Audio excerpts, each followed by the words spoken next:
Yeah, we've got some more action possible here tomorrow, Todd. The good news is we avoided the worst of it today. You look the loop over the past several hours. We had a lot of storms that fired up as expected down across mostly southern Iowa, a little bit of some hail. There was some wind damage as well. Still some power outages, I think down especially around the Mahaska County area from some wind earlier on this evening as that line of storms sort of surged through that part of southeastern Iowa. Well, why didn't we have the sort of stuff that we were, dealing with on Friday, like you saw here a moment ago from Alyssa's story down in Osceola? We didn't have nearly as many tornadoes. We knew that was going to be a thing. The tornado risk was always lower today because we didn't have the low level wind shear that we were going to have, that we did have back on Friday. So that wasn't always going to be a concern. Hail was going to be a bigger concern today, and we're currently between systems. That's why we didn't have quite as much of a severe weather setup.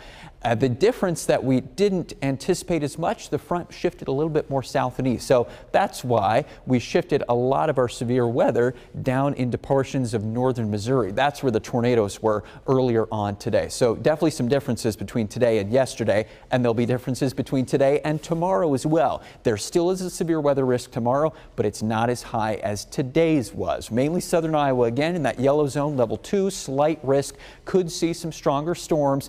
Even other parts of the state farther north maybe could see a stronger storm or two as well. Still some lingering rain down in southeast Iowa right now, but nothing severe. No tornado watches, severe weather watches lingering through the overnight time frame. You see that line of rainfall stretches all the way down across Missouri and into southeastern Kansas. This is where our front was today and still is right now. Attached to it, another low pressure center. Remember I said we were between systems. Here's the second one. That's going to travel northward into western Iowa as we head towards tomorrow afternoon. That'll be sort of the impetus for possible severe storms as we head through your Sunday. So as we go forward into the rest of tonight, we'll probably see a few showers, maybe a couple of garden variety non-severe thunderstorms moving from the south and west into the wee hours of tomorrow morning. So don't be surprised if you wake up, maybe a little bit of some rainfalls out there, definitely some clouds. And then as we go through the day, notice we still are dealing with some clouds, some showers, temperatures in the 60s. The weather picture overall is kind of muddled through the middle part of tomorrow.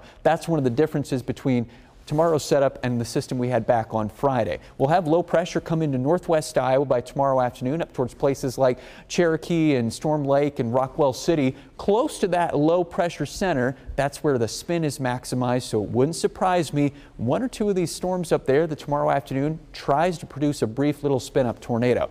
But there's not going to be a lot of actual energy for storms. Look at this map here. This is where we have the actual instability, we would call it, right? The fuel for storms. If you really want powerful storms, you need more hotter colors like orange and yellow. We have kind of a dull looking red. We're really not going to have a lot of power with these storms, but there could be one or two. The best chance of those stronger ones would be southern Iowa. The ones that could spin are more likely up in northwest Iowa. Kind of two zones we'll watch, but not a crazy day expected. Still a few storms lingering in tomorrow evening, and then later tomorrow night we're done. We head into Monday just with some lingering clouds. And then guess what? We're not dealing with any severe weather to start next work week. Monday's a quiet day. Well, I mean storm-wise, no rainfall expected. Breezy winds, windy on Tuesday, and we do get a little stretch back of some showers and storms. Right now looking non-severe, but rainfall middle of next week, and temperatures headed into the 60s and 70s as we head towards May.